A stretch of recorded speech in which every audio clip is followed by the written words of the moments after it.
Assalamualaikum warahmatullahi wabarakatuh. Waalaikumsalam warahmatullahi wabarakatuh. Baik, pada pagi menjelang siang ini yaitu kami akan mencoba mewawancarai itu adik-adik generasi muda yang punya komunitas dan mereka berkecimpung yaitu di dalam suatu yayasan yang bernama Lembaga Amil Zakat Nasional Sahabat Yatim Anak Indonesia. Jadi ini berarti untuk cabang Kota Padang ya? Iya. Sekarang Bapak ingin kepada si Yola dulu. Silakan Yola. Bagaimana sebenarnya yang Yayasan Sahabat Anak Yatim Indonesia? Jadi gini Pak, sebelumnya perkenalkan, saya Yola, seperti yang Bapak bilang.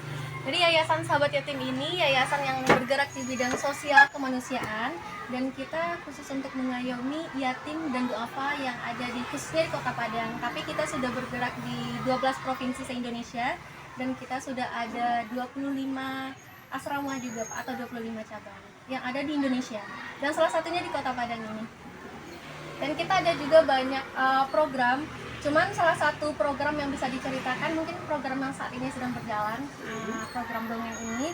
Dan juga kita ada keasramaan, ada program-program lainnya yang mungkin tidak bisa dipaparkan satu persatu gitu Pak.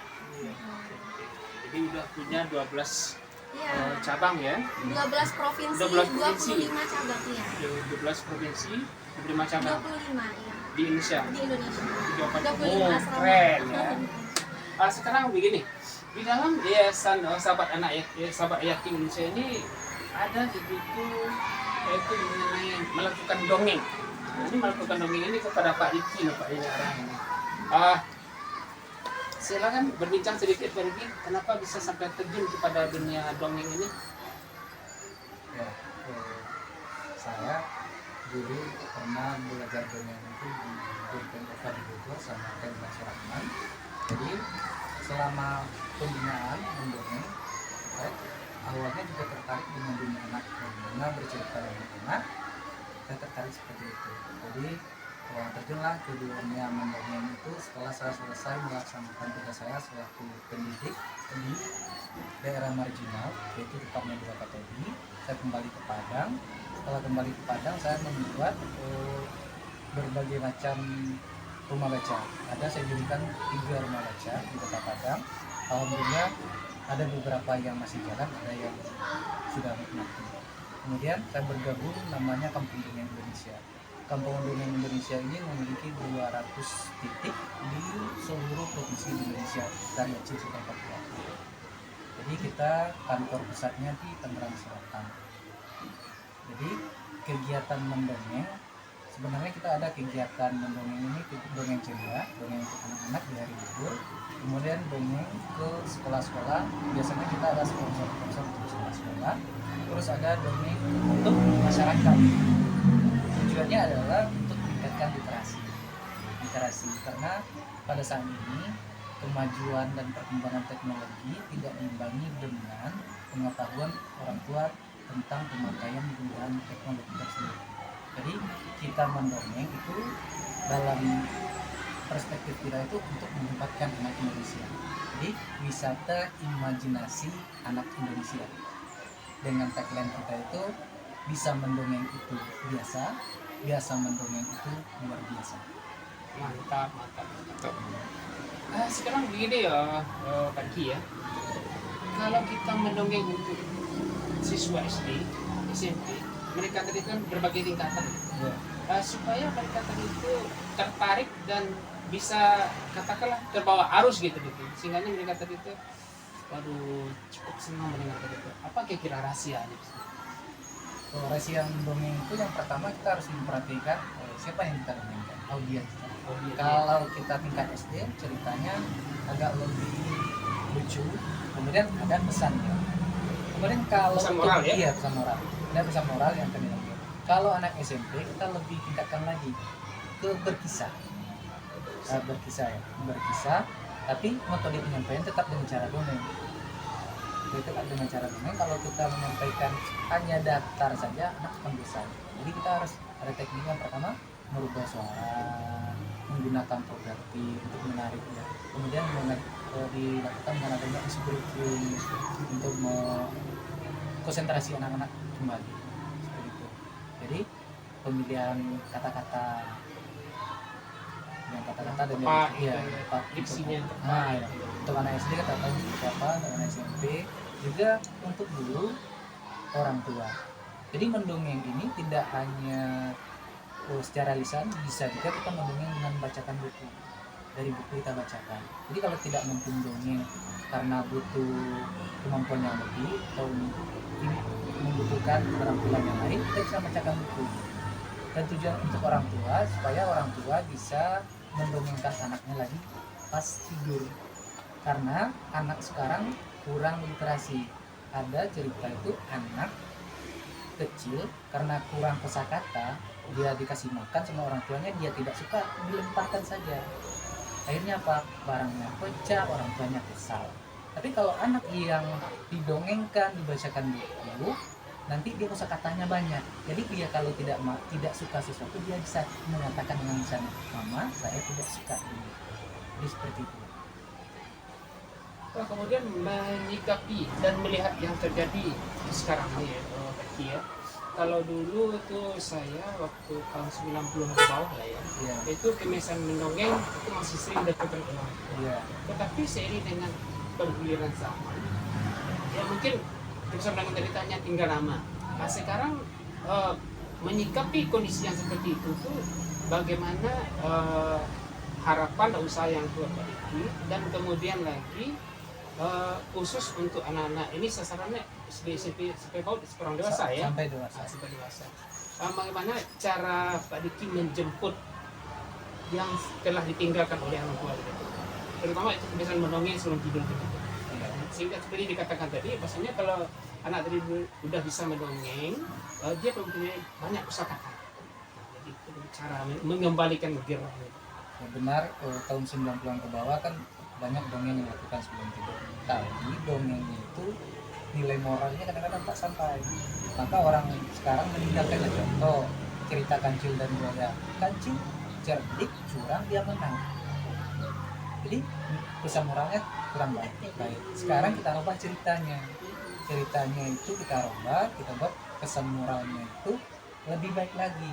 Jadi yang curang pasti kalah, yang terbaik yang menang, seperti itu.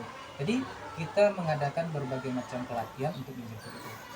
Pelatihan, misalnya pelatihan ke sekolah-sekolah, pelatihan orang tua bercerita, itu ada programnya. Kemudian ada juga pelatihan untuk bercerita untuk guru-guru, dan juga pelatihan yang kita adakan. Kemudian kita juga ada kerjasama dengan perpustakaan. Kadang-kadang orang perpustakaan mengundang guru-guru TK, kadang kita memberikan materi. Di sekolah-sekolah pun begitu, kita masuk ke sekolah-sekolah dengan berbagai macam program. Ada yang disponsori, ada yang tidak. Kemudian dengan adanya program yang dilakukan ini, harapan yang diharapkan gitu, untuk ke depan gitu. Untuk kedepannya kita berharap orang tua, guru, anak semuanya melek literasi.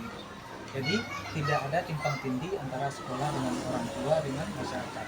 Jadi kita itu nanti pendidikannya itu jadi sinkron, Pak.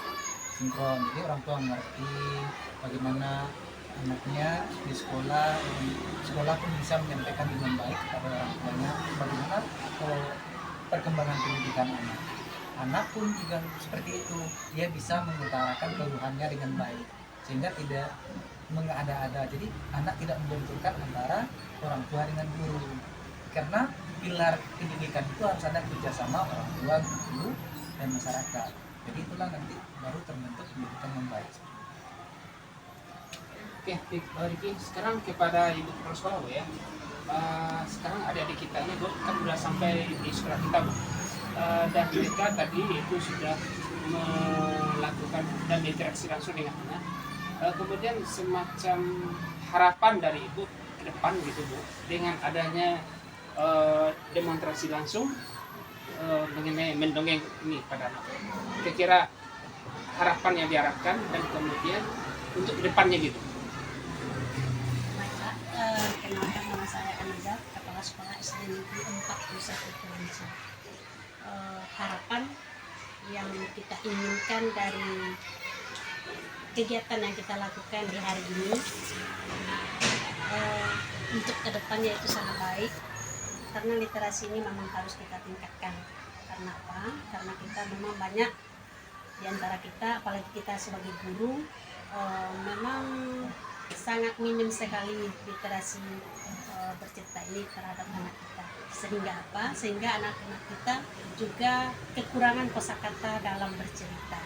Itu tentu intinya tentu guru-guru yang harus mempunyai ilmu tentang ini, sehingga anak kita juga berkembang.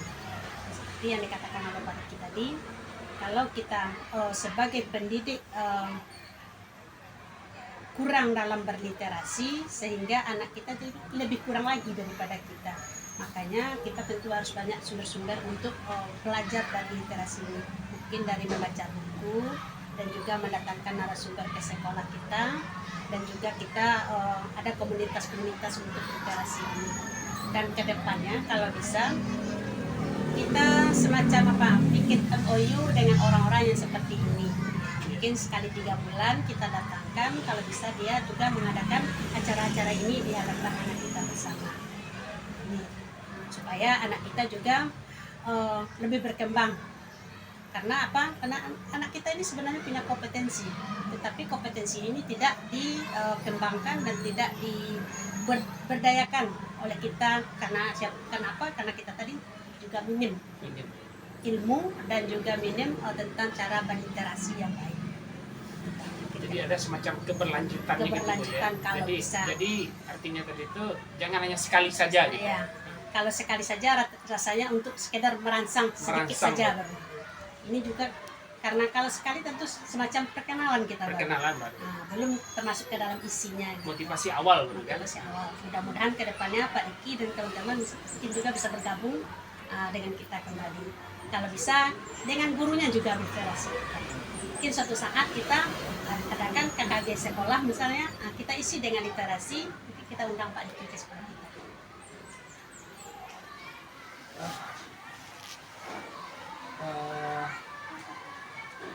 Demikianlah wawancara kita pada pagi ini, yaitu dengan adik-adik dari Yayasan Lembaga Amil Zakat Nasional Sahabat Yatim Indonesia untuk cabang Kota Padang, di mana di dalam yayasan tadi itu ada satu komunitas, yaitu komunitas mendongeng, yang menjadi sasarannya adalah mulai dari anak PAUD, usia TK, SD, SMP, guru, bahkan sampai kepada orang tua. Mudah-mudahan apa yang kita berbincangkan hari ini memberi masukan yang bermanfaat untuk kita semua, terutama untuk kemajuan literasi di Kota Padang khususnya dan Indonesia pada umumnya. Ya, selamat berpikir.